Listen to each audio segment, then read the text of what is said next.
तृतीय वर्ष के विद्यार्थियों का आज की कक्षा में स्वागत है।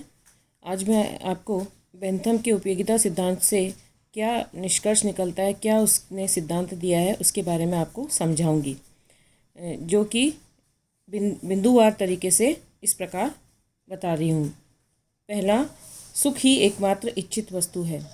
बेंथम के उपयोगिता सिद्धांत का निष्कर्ष है कि मनुष्य के लिए सुख ही एकमात्र अच्छी और इच्छित वस्तु है। धन, पद, स्वास्थ्य और यहाँ तक कि सद्गुण भी मानव जीवन में द्वितीय स्थान पर आते हैं और ये सब मनुष्य के अंतिम उद्देश्य और सुख प्राप्ति के साधन मात्र हैं। दूसरा, सुख दुख का गणितीय मापन। बेंथम का विश्वास है कि सुखों और दुखों को तुलनात्मक आधार पर मापा जा सकता है। इस प्रकार सुख दुख मापने की पद्धति को वह सुखवादी गणना पद्धति के नाम से पुकारता है। तीसरा, सुख का आलिंगन और दुख का बहिष्कार। बेंथम के उपयोगिता सिद्धांत के अनुसार प्रत्येक व्यक्ति सुख का आलिंगन करता है और दुख को बहिष्कार करता है। तीसरा, सार्वभौम सिद्धांत। बेंथम के अनुसार उपयोगिता का सिद्धांत सार्वभौम रूप से लागू होने वाला सिद्धांत है।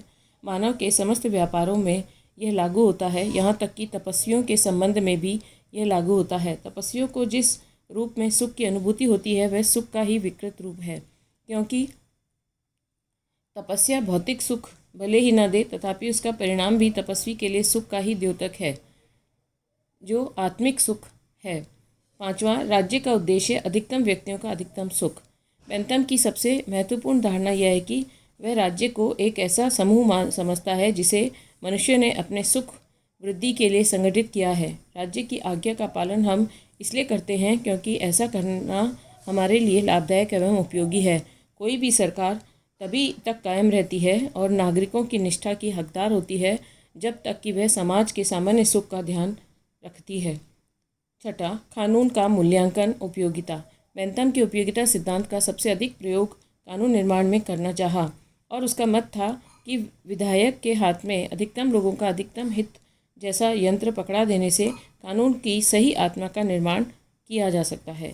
धन्यवाद।